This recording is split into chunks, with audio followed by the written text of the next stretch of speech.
বিসমিল্লাহির রহমানির রহিম। সম্মানিত বন্ধুগণ, আমি আমার দীর্ঘ গবেষণা এবং অভিজ্ঞতা, যেহেতু আমার বয়স বর্তমানে 70-এর কোঠায়, আমি আমার দেশের স্বাধীনতা সংগ্রামের পুরা চিত্র আমার সম্মুখে সংগঠিত হয়েছে। তখন আমি ছিলাম একজন শিশুর থেকে কিশোর, আর এর পূর্বে ভাষা আন্দোলনের ইতিহাস ঐতিহ্য সম্বন্ধে আমার ভালোই জানা ছিল, জ্ঞান হয়েছিল, কারণ আমি এই বিষয়গুলি জানতে চেষ্টা করেছি শিশুকালে। পরবর্তী জীবনেও তো তার ধারাবাহিকতা ছিল, অর্থাৎ আমি এই সমস্ত বিষয় কি, কেন, কিভাবে হচ্ছে, এ সমস্ত নিয়ে জানার, একটা বুঝার, এ সমস্ত ধারণ করা আমার একটি ব্যক্তিগত রুচিবোধ আমার মধ্যে ছিল, এখনও আছে। আর এর ফলশ্রুতিতেই আমি এই বিষয়গুলি নিয়ে বহুমুখী গবেষণামূলক তথ্য বিশ্লেষণ করার চেষ্টা করে আসছি, এখনও করি। আমি আপনাদের সম্মুখে এই যে কোটা সংস্কার থেকে বৈষম্য বিরোধী আন্দোলন, তারপর সরকার পতন এবং চলমান বর্তমান বাংলাদেশ, এই বিষয়টা বর্ণনা করার জন্য আমি পিছন থেকে কিছু ঐতিহাসিক চিত্রতত্ত্বের বর্ণনা দিতে চাচ্ছি, যে বিষয়টাকে কেন্দ্র করে, তা হলো যে যমজ আল্লাহ রসুল মুহাম্মদ ইসলাম বলছেন, কোরআন শরীফে আল্লাহ তাআলার নির্দেশিত পথ মোতাবেক আল্লাহ রসুল মুহাম্মদ ইসলাম বলছেন যে কোনো কাজটা কি, কেন, কিভাবে হয়েছে, সেটা তুমি মূল্যায়ন করতে যদি চাও, তাহলে করতে হবে তোমাকে ইন্নামা আমালু বিন্নিয়াত, অর্থাৎ কাজের ফলাফল দিয়ে। আমল যা হয়েছে, আমল মানে কর্ম যা করা হয়েছে, আমালু বিন্নিয়াত, এই আমল বা এই কর্মের যে চিত্রটা আমরা দেখতে পাব, সেটা তার ভিতরের যে চেতনা, সে চেতনার মোতাবেক প্রকাশিত হবে।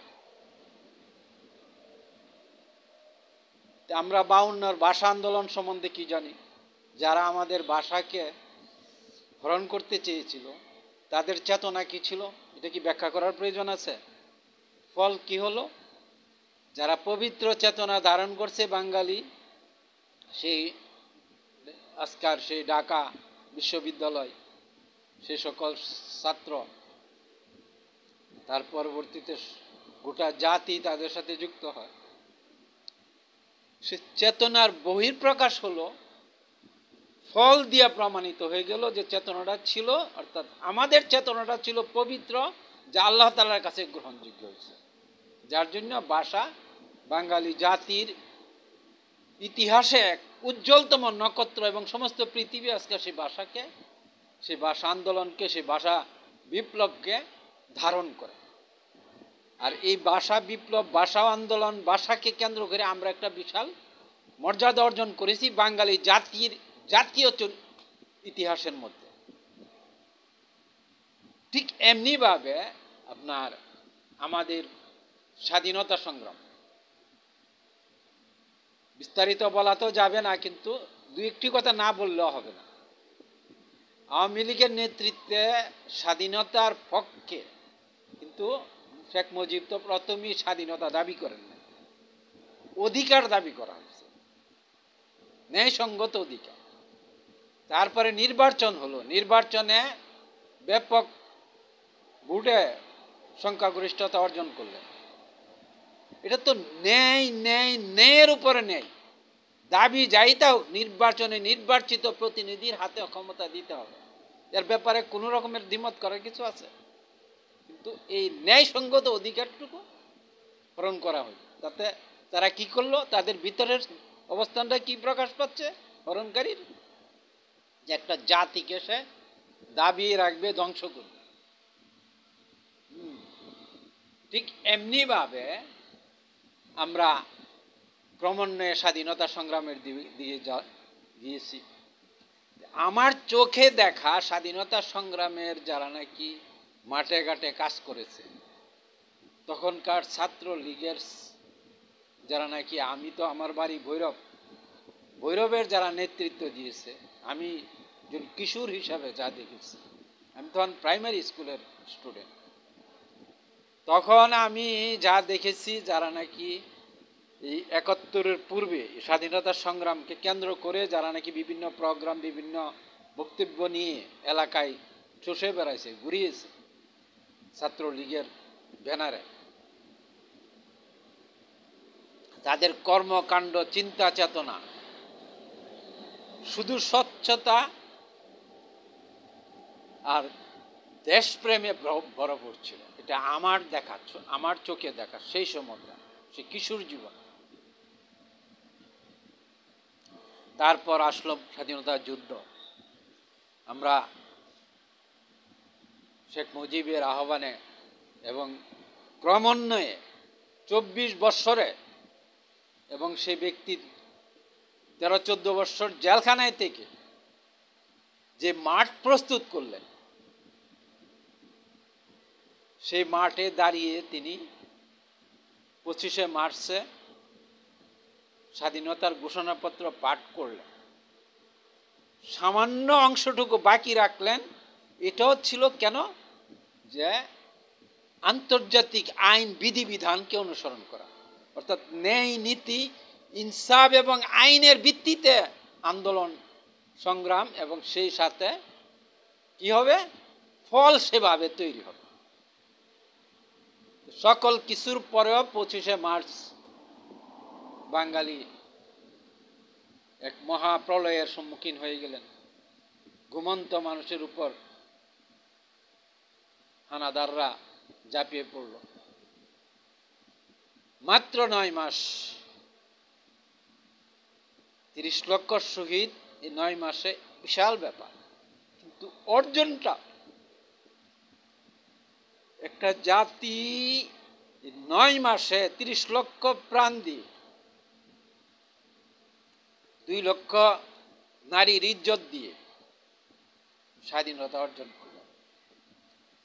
আমার কথা হইল, মুহাম্মদ ইসলামের সেই কথা অনুসারে ইন্নামা আমাল ও বিন্নিয়াত, আমরা পাচ্ছি কি, পেলাম কি, ভাষা পেলাম, ফল দিয়া কি প্রমাণ হলো, আমাদের চিন্তা চেতনা নিয়ত কি ছিল। স্বাধীনতার সংগ্রামে ৯ মাসে আমরা সেই স্বাধীনতা বিজয় অর্জন করলাম ১৬ই ডিসেম্বর। ফল দিয়া কি প্রকাশিত হলো, সে জালেম বাহিনী ৯৬,০০০ সদস্য আত্মসমর্পণ করল। ঠিক আছে না? এগুলো ইতিহাস সবাই আমরা জানি, কিন্তু আমি স্পিরিটটা যেখানে অনুধাবন করাইতে চাচ্ছি, তা হচ্ছে যে ইন্নামা আমালু বিন্নিয়াত, আল্লাহ রসুলের ভবিষ্যৎবাণী, আল্লাহ তাআলার তকদিরের ফয়সালা কি হয়, কিভাবে হয়, এই জিনিসটা অনুধাবন করার জন্য আমরা ১৬ই ডিসেম্বর স্বাধীনতা অর্জন করলাম। শেখ মুজিব সেই জালেমদের কারাগার থেকে তাকে ছেড়ে দিতে বাধ্য হইল জালেমরা। তিনি দেশে ফিরলেন ১০ই জানুয়ারি। এর ভিতরে পৃথিবীতে যা যা ঘটল শেখ মুজিবের সাথে এবং ইয়াতে, তাতে বাঙালি জাতির অর্জন এবং তার পৃথিবীব্যাপী তার যে প্রভাব প্রতিপত্তির যে চিত্ররেখা তৈরি হল, এটা কি সাধারণ বিষয়? এটা কত বড় অর্জন, এটা কি আমরা চিন্তা করতে পারি? স্বাধীনতা তো পেলাম, সাথে একটা বিশাল সম্মান এবং সমৃদ্ধির ইতিহাস তৈরি হইল, আর তার নায়ক শেখ মুজিব। ঠিক আছে না? এরপরে আসি, শেখ মুজিব তার শাসন আমল শুরু করল। যুদ্ধ বিধ্বস্ত একটি দেশ, আর নেতা নেতৃত্বের জন্য তার সীমাবদ্ধতা তেমন ছিল না, কিন্তু চতুর্মুখী সীমাবদ্ধতা ছিল, যে তার ব্যক্তি জীবনের চাইতে তার চতুর্পাশে যত কর্মকাণ্ড আছে সব তো এক শ্মশান ভূমি, হাহাকার। আর এই সমস্ত কিছুর মোকাবেলা করার জন্য তৎকালীন সময়ে শেখ মুজিবের সামনে তেমন কোনো পরিষদ বা তেমন কোনো ব্যক্তিবর্গ ছিল না যাদেরকে এই সমস্ত বিষয়ের খুব যারা সে এইগুলি বিষয়ের খুব একটা দায়িত্ব নেওয়ার মতো লোক ছিল। তারপরেও তো তিনি একটা সরকার গঠন করছেন, সেখানে বিভিন্ন ব্যক্তিকে দায়িত্ব দিয়েছেন, কিন্তু আমি আমার চোখ দিয়ে যেটা দেখতে পাচ্ছি যে তিনি তার হৃদয়ের চেতনাটাকে আমি মানে জালেমানা চরিত্রের মধ্যে ততক্ষণ পর্যন্ত দেখতে পাইনি যতক্ষণ পর্যন্ত তিনি তার চেতনার মধ্যে মানে বাঙালি জাতির সর্বাঙ্গীন উন্নতি এবং একটা সমৃদ্ধ জাতি তৈরি করার জন্য তার ভিতরে যে বেদনা, স্পৃহা, আকাঙ্ক্ষা আমার চোখে ধরা পড়েছে, সে মোতাবেক তিনি এই বিষয়টাকে তার জাতির সাথে সম্পূর্ণভাবে শেয়ার করতে পারে। এটা তার ব্যর্থতা। তার ভিতরে প্রচণ্ড আবেগ, আকাঙ্ক্ষা, বেদনা ছিল জাতিকে নিয়ে, তার নিজেকে নিয়ে না, তার পরিবারকে নিয়ে না। এটা আমার বক্তব্য, আমার দেখা। কারণ আমি তখন এই সময়টাতে আমি ঢাকা শহরে, তখন আমার মানে যুবক বয়সের মধ্যে আমি ততক্ষণে না পৌঁছলেও কাছাকাছি চলে আসছি। তখন আমার বয়স 16-17 হয়ে গেছে, তারও বেশি, 17 তখন। এই সময় তার যে চেষ্টা প্রচেষ্টা, যারা এটাকে অপছন্দ করছে, অপছন্দ তো করবে, যারা স্বাধীনতার চাই নাই তারাও তো বিশাল এক জনগোষ্ঠী ছিল এই দেশে। আর এর পিছনে যারা এই স্বাধীনতার প্রধান বৃহত্তর শত্রু ছিল বিদেশি শত্রু, যারা নাকি বাংলাদেশের স্বাধীনতাকে আটকানোর জন্য জাতিসংঘে হাজারো চেষ্টা করছে, সেই জালেম ফেরাউন জাতি, বর্তমান দাজ্জাল জাতি, আমেরিকা তো বহুভাবে চেষ্টা করছে, ওদের মোকাবেলা করতে হয়েছে। তো এগুলি ইতিহাস তো বলার এখন সুযোগ নাই, সময় নেই। এর ফলশ্রুতিতে তিনি ভুল করছেন, এটাই সবচেয়ে আমার দৃষ্টিতে, আমার গবেষণার চোখে আমি এখন যাচ্ছি, তখনও বুঝতে পারছি, এখনো বুঝতে পারি যে তিনি তার ভিতরের যে অবস্থানটা, তিনি কি চাচ্ছেন, কেন, কিভাবে করবেন, এটা তিনি যেভাবে খোলামেলাভাবে জাতির সাথে, সর্বময় মানুষের সাথে শেয়ার করা দরকার ছিল, তিনি তা করেন নাই, করতে পারেন। তিনি তার মতো করে তিনি শুধু তার একটা যে স্বভাবজাত চরিত্র, যে তিনি মানে একাই সব কিছু করে ফেলতে পারবেন, তার এরকম একটা স্বভাবজাত যে ধ্যান ধারণা, মানে পাহাড়ের মতো দাঁড়ায় থাকা, কোনো কিছুকে ভয় না করা, এই চরিত্রটা কিন্তু স্বাধীনতার জন্য খুব প্রয়োজন ছিল। কিন্তু এই চরিত্রটা পরবর্তীতে তার জন্য ক্ষতির কারণ হয়েছে এখানে, যে তিনি এই চরিত্রটাকে ধারণ করে সমস্ত কিছু করতে চাইছেন, এটা ঠিক হয়। এখানে তিনি গোটা জাতিকে, সর্বস্তরের মানুষকে তার সাথে নেওয়া উচিত ছিল। তার বক্তব্যগুলি ওইভাবে কি চান, কেন চান, কিভাবে করবেন, কেন কি করতে চাই, তা সুস্পষ্টভাবে সর্বত্র বলা দরকার ছিল, তিনি তা করেন নাই। এক। দ্বিতীয় কথা হলো, আমার চোখে দেখা, ঢাকা শহরে থেকে আমি দেখেছি যে তার এই সমস্যা তার ব্যক্তিগত জীবনের, আর এক সমস্যা হলো তার পিছনে যারা আছে তারা তাকে তখন সহযোগিতা না করে দূরে সরেছে। তার এই স্বভাবজাত কারণেই তারা দূরে সরেছে।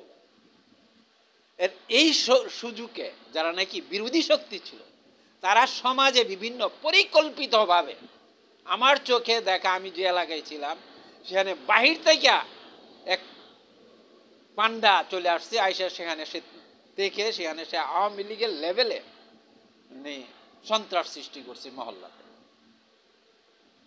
আবার আওয়ামী লীগের উপরের লেভেলে তার থেকে তাকে শেল্টার দেওয়া হয়েছে। এলাকার মানুষ না, এলাকার মানুষের উপর সে জুলুম করতো, আর উপর থেকে সে তাকে শেল্টার দিত। পুলিশ তাকে ধরছে, ধরার পরে থানায় নিয়ে গেছে, সেখান থেকে তাকে সারাই আনছে এবং পুলিশকে বকাবকি করছে। এটা আমার চোখে দেখা।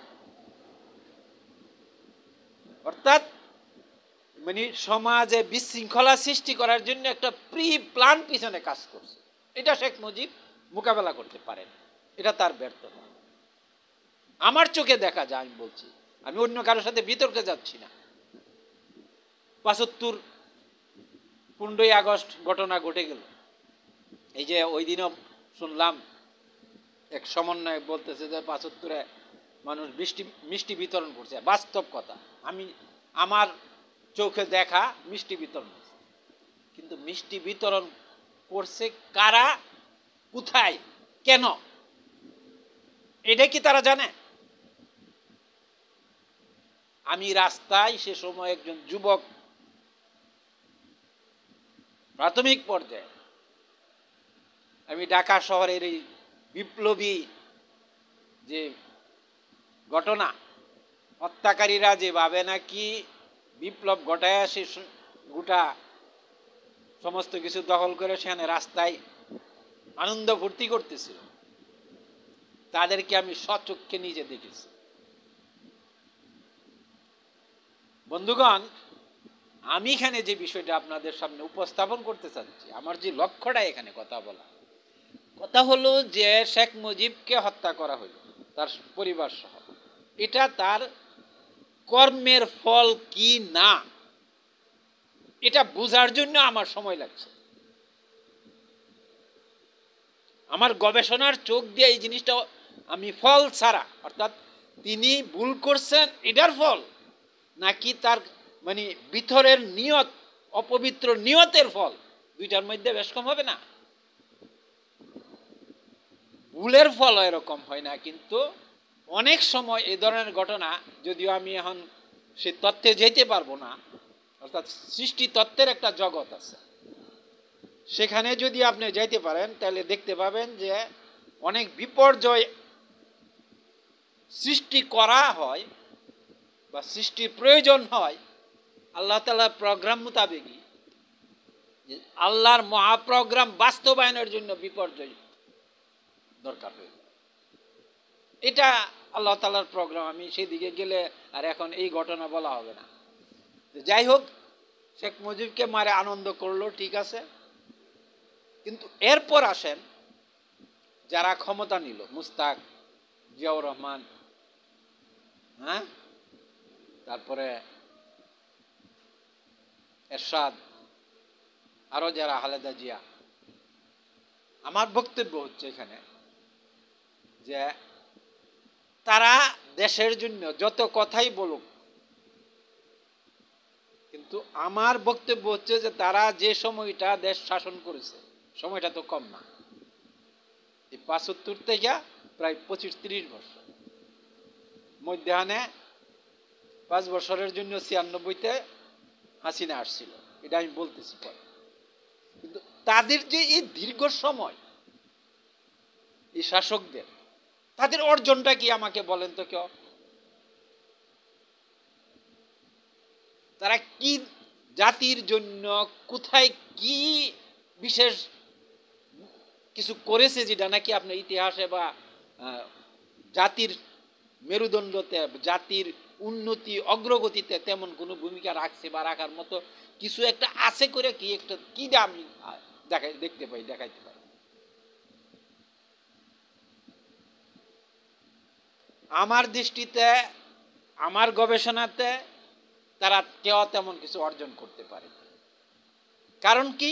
কারণ তাদের ব্রেনে, তাদের চিন্তা চেতনাতে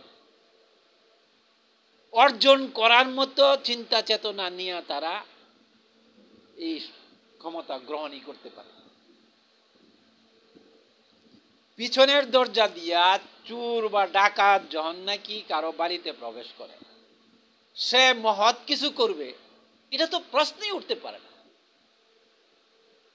আর ইন্নামা আমালু বিন্নিয়াত যে চরিত্রটার যে কথাটা আমি আল্লাহ রসুলের কথাটা আপনাদেরকে শোনালাম, আমি ওই যে আমার কম্পিউটারের পিছনে এই বিষয়ে যে লেখাটা তৈরি করে আপনাদের সামনে রাখতেছি, বিষয়টা এখানে আপনাকে আসতে হবে। কারণ যারা আসছে পিছনের দরজা দিয়ে শেখ মুজিবকে তার পরিবারকে হত্যা করে, তারা কি নিয়ত নিয়ে, কি চেতনা নিয়ে আসছে জাতির জন্য, দেশের জন্য, তাদের কাজ দিয়ে কি চেতনাটা আপনার প্রকাশ করতে পারবেন বা কি রেজাল্ট আমাকে দিতে পারবেন? আপনার সামনে আমার সামনে কি আছে কিছু? মুস্তাক কি দিয়া গেলেন, জিয়া রহমান কি দিয়া গেলেন, আর এরশাদ কি দিয়া গেলেন? খালেদা অত কম সময় করে নাই, দীর্ঘ সময়ের। কিন্তু আমরা একটা জিনিস যদি শুধু উল্লেখ করি যে তার চেতনার মধ্যে যদি ভালো কিছু না থাকে তাহলে কি হয়? এই যে বিদ্যুৎ খাত, সেখানে কি অবস্থা ছিলাম আমরা? দেশ 25-30 বছরের মধ্যে 1600-1700 মেগাওয়াট, তার উপরে আর যায় না। তাও সেটা পাকিস্তানিরাই করে দিয়েছে। এটা একটা। এরপরে উল্লেখ করার মতো যতটুকু যা হয়েছে সেটা শেখ মুজিবের প্রোগ্রাম পরিকল্পনা মোতাবেক টুকটাক কিছু করতে হয়েছে, কারণ দায়িত্বে থাকলে এগুলি করতে হয়। এটা তাদের প্রোগ্রাম পরিকল্পনার কোনো চাপ নাই বা চেষ্টার কোনো, মানে তাদের ভিতর থেকে এরকম কিছু আমি দেখতে পাই।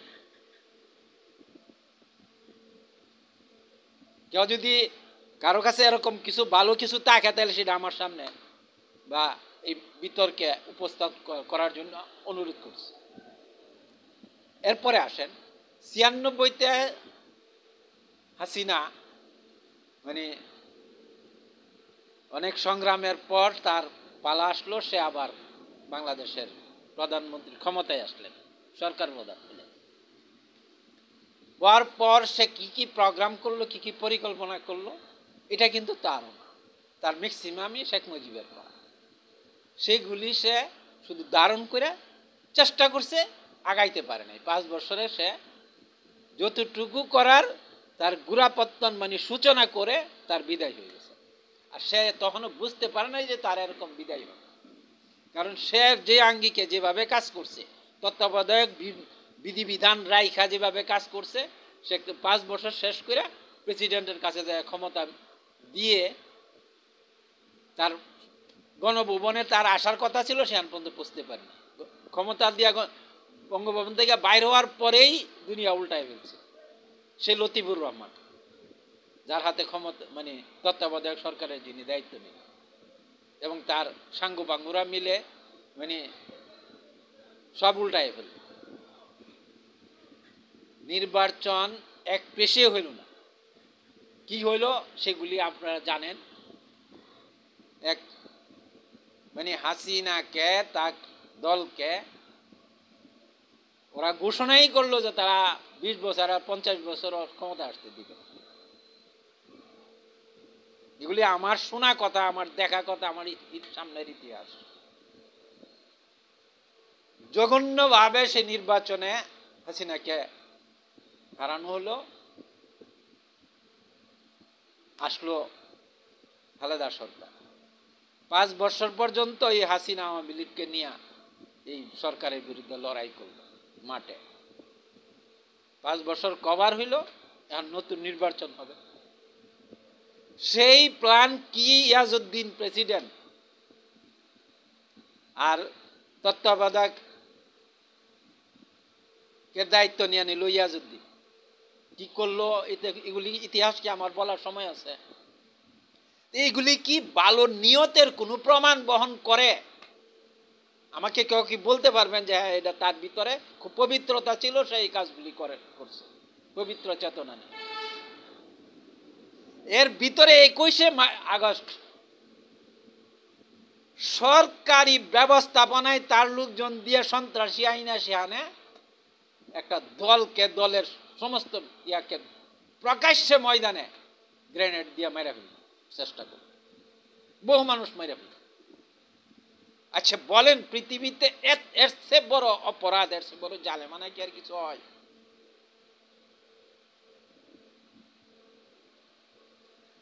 এই যে নিয়ত, অর্থাৎ এই কাজগুলির নিয়ত কি, এই কাজগুলির উদ্দেশ্য, ইচ্ছা কি, আকাঙ্ক্ষা কি তাদের?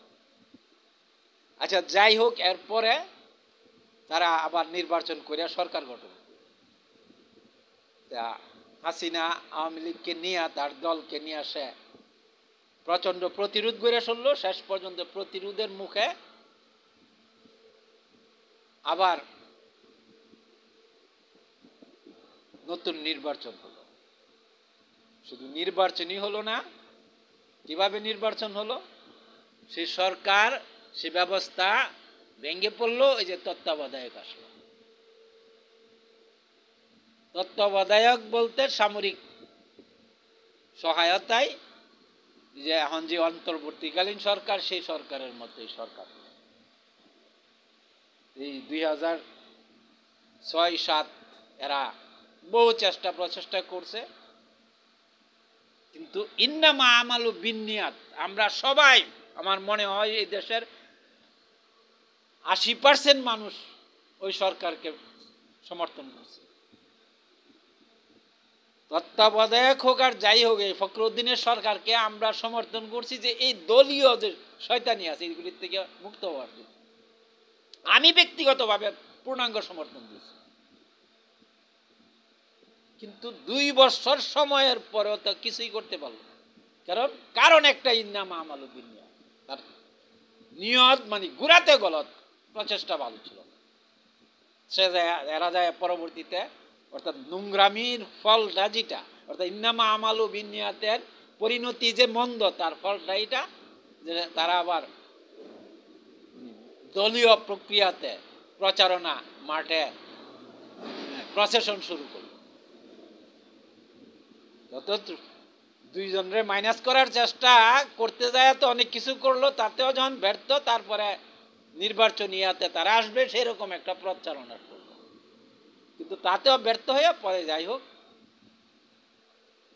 একেবারে শেষ অবস্থানে যাওয়ার পরে নির্বাচন আসলো।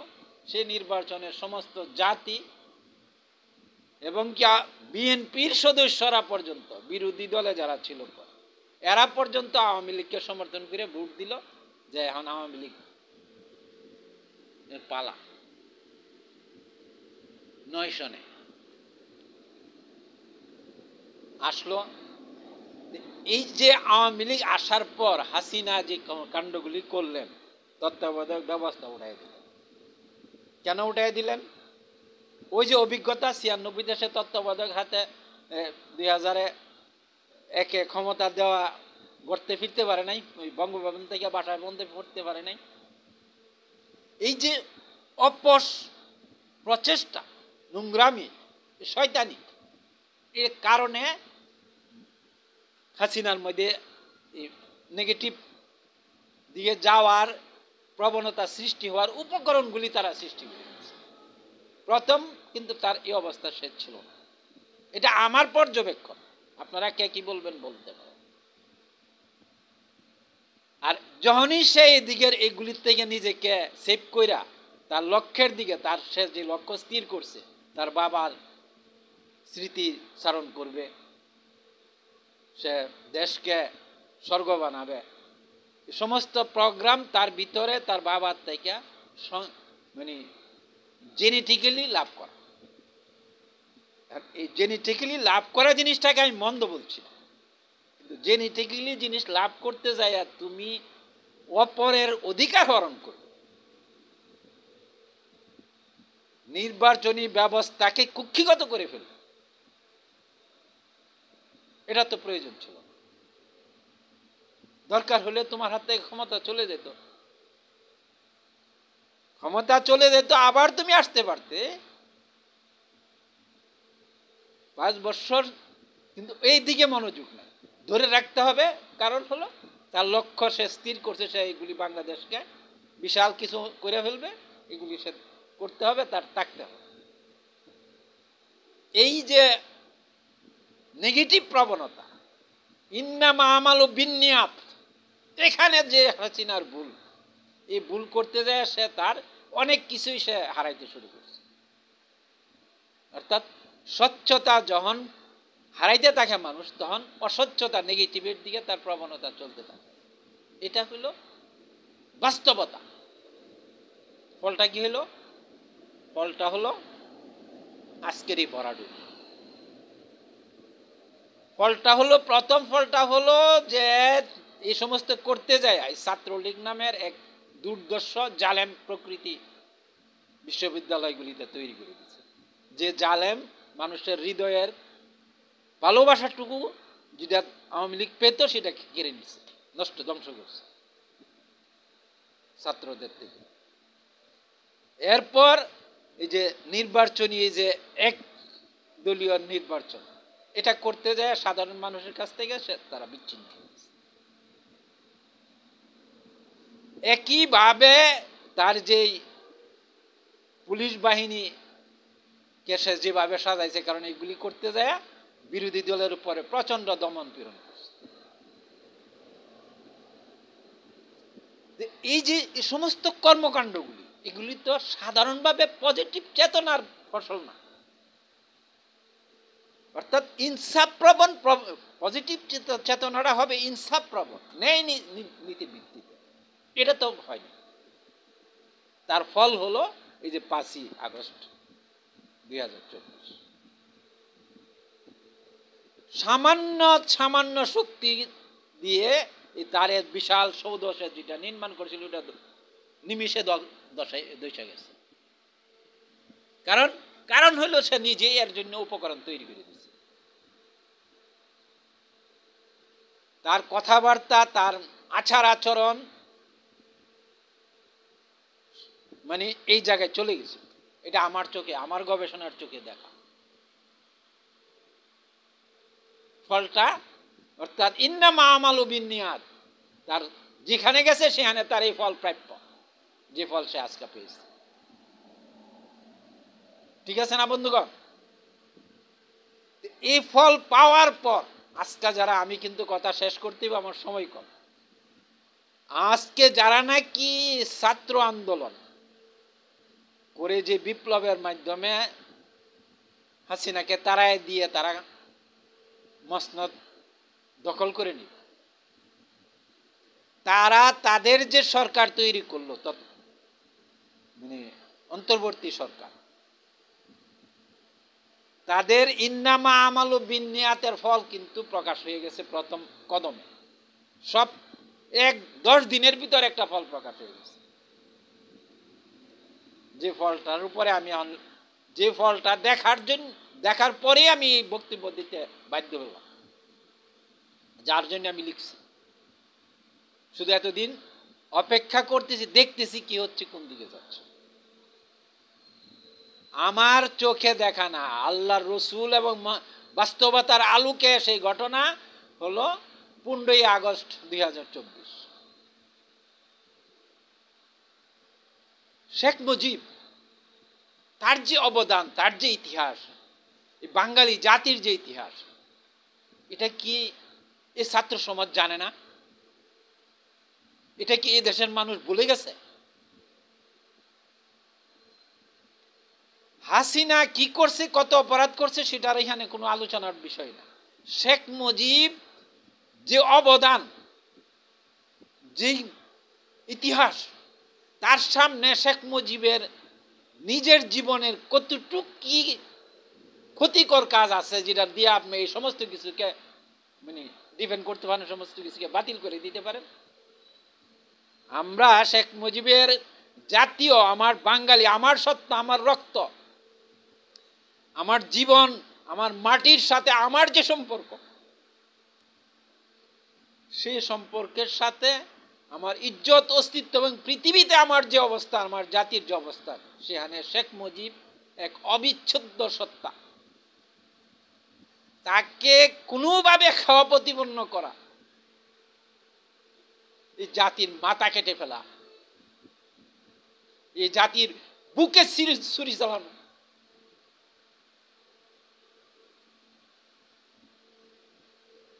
মুক্তিযুদ্ধের ইতিহাস আমি সে মাঠে দাঁড়ায় দেখেছি, আমি মুক্তিযোদ্ধাদের সাথে থেকে দেখেছি। আমার বাবা একজন মুক্তিযোদ্ধা ছিলেন, তিনি অস্ত্র হাতে যুদ্ধ করেননি, তার বয়স সেটা ছিল না, কিন্তু তিনি যে পরিমাণ গত 9 মাস, অর্থাৎ সেই 9 মাস সমস্ত নিজের জীবন, যৌবন তো ছিল না তখন, তোনার জীবন যৌবনের শেষ পর্যায়ে তিনি ছিলেন, তার সমস্ত সত্তাটা দিয়ে তিনি মাঠে মুক্তিযুদ্ধ তৈরি করা, মুক্তিযুদ্ধদেরকে গাইড করা, মুক্তিযুদ্ধের জন্য ছেলেদেরকে ভারতের ট্রেনিংয়ের জন্য পাঠানো, যত যা সম্ভব ছিল সব করছে। আমি এই কথাটুকু এখানে এই জন্য যুক্ত করলাম, আমি আমার অবস্থানটাকে একটু এর সাথে যুক্ত করে না দিলে বিষয়টা পরিষ্কার হবে না। ওই যে অবস্থার থেকে আমরা শেখ মুজিবকে, এই স্বাধীনতা সংগ্রামকে, এই জাতিকে, এই দেশকে, এই রাষ্ট্রের সত্তাকে আমরা কোথায় ধারণ করি? সেই শেখ মুজিবকে আপনি এইভাবে অপমানিত, লাঞ্ছিত করবেন,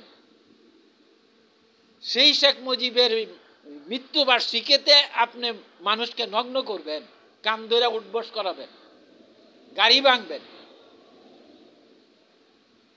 আর এটা কারা করছে এখন দায়িত্ব স্বীকার করবে না। কিন্তু যারা এটার এই 5 তারিখে এই ঘটনা ঘটাইছে 100% দায়িত্ব তাদেরকে নিতে হবে। যারা সরকারে আছে তাদেরকে 100% দায়িত্ব নিতে হবে। যারা সেনাবাহিনীর যিনি প্রধান আছেন তাকে 100% দায়িত্ব নিতে হবে। যদি বলেন যে না আমরা করি নাই, দুষ্কৃতিকারীরা করছে এই সমস্ত আমাদের সাথে, আপনারা কারা? আপনারা এই সেনাবাহিনী প্রধান তো প্রথম দিনই 5 তারিখেই বলছে যে আমি দায়িত্ব নিলাম। তার নিজের মুখের কথা নাই, না তিনি দায়িত্ব নিলেন। কি দায়িত্ব নিলেন? তিনি কি দায়িত্ব নিলেন এই গণভবন লুটতার হবে তার বসে বসে দেখবেন? সরকার গঠন করলো যারা, তারা কি দায়িত্ব নিল যে এই 32 নম্বরে মানুষ যেতে পারবে না, সেখানে যায় তাদের শ্রদ্ধা নিবেদন করতে পারবে না? এটা কি তাদের দায়িত্ব নিছিল? তার প্রমাণ তো তাই হচ্ছে। তা না হলে এটাকে এরকম ঘটনা ঘটতে দেওয়া হলো কেন? এদের ইচ্ছার বাইরে এটা ঘটতে পারে না। ইন্নামা আমালু বিন্নিয়াত, এটা এদের বিতর্কার ফল এখানে প্রকাশিত হয়েছে। এটা হলো আমার বক্তব্য। আপনি যে যা মনে করেন করতে পারেন, যে তাদের ভিতরের যে ফলটা, ভিতরের যে চেতনাটা, এটা সেখানে প্রকাশিত হয়েছে। আর ছাত্র যারা নাকি এটাতে নেতৃত্ব মানে সমন্বয়ক যারা, তারাও এটা হয়তো প্রথম চাই নাই। এটা আমার তাদের চেহারা, তাদের অবস্থান থেকে আমার কাছে এটাও মনে হয়েছে। কিন্তু তারা এখানে মানে একটা উভয় সংকট আছে না, অর্থাৎ উপর থেকে চাপ আছে, পাশের থেকে চাপ আছে, বাম দিকে ডান দিক থেকে চাপ আছে, সবকিছু মিলাইয়া তারা সেখানে শিকার হয়ে গেছে। এই জালেমানা চরিত্র প্রকাশিত হয়ে গেছে। এখন তারা নিজেরাও সেই গর্তে পড়ে গেছে, সবাই একই গর্তে পড়ে গেছে। কোথায়? শেখ মুজিবের সামনে, শেখ মুজিবের পায়ের নিচে দেয়া গর্ত করে সেই গর্তের মধ্যে তারা পড়ছে। 32 নম্বরে শেখ মুজিবের বাড়ির সামনে যা ঘটছে, এটা শেখ মুজিবের কিচ্ছু হয় না। শেখ মুজিব এখান থেকে মানে আরো আকাশের দিকে উঠছে। এটা হলো মানুষের জিন তত্ত্ব এবং মানব প্রকৃতি সৃষ্টি তত্ত্বের কথা। এটা শেখ মুজিব এখানে উপরের দিকে আরো কয়েক ধাপ উপরে উঠে গেছে। আর তোমরা যারা এটাকে করছো, আর যারা এটার প্রতিরোধ করতে পারো নাই দায়িত্ব দেখা, তোমরা এখানে এই গর্তের মধ্যে পরে লুটুপুটু খাচ্ছ, তোমাদের এখানে সমাপ্তি ঘটে গেছে। ইতিহাস এটা প্রমাণ করবে এবং সামনের দিন এটা প্রমাণ করবে। বন্ধুগণ, আমি যদি খুব অ্যাগ্রেসিভ কিছু বলে থাকি তার জন্য আমাকে ক্ষমা করবেন। আর আমি আমার বাস্তব চোখে দেখা, আমার জ্ঞানের প্রেক্ষিতে এই বাস্তবতাকে আমি শুধু আপনাদের সামনে উপস্থাপন করলাম। এবং আমি সামনে এই ফল দেখার জন্য, ফল একটা প্রকাশ হইতে, এই ফলে কিন্তু তারা পড়ছে, তারা এখন এটা বুঝবে না। তারা যে গর্তে পড়ছে এটা কিন্তু এখন তারা বুঝবে না। কিন্তু তাদের এই গর্তে পড়াটা প্রকাশিত হইতে কিছু সময় লাগবে। এই সময় পর্যন্ত আমরাও দেখি, আপনারাও দেখেন। আমি এটাও চাই না যে আওয়ামী লীগ আবার সে মানে এক রুদ্র মূর্তি নিয়ে এখানে আরেক হইয়া আসুক, আইসে সেখানে আরেকটা সেই সন্ত্রাসী কর্মকাণ্ড সৃষ্টি করুক, এটা আমি চাই না।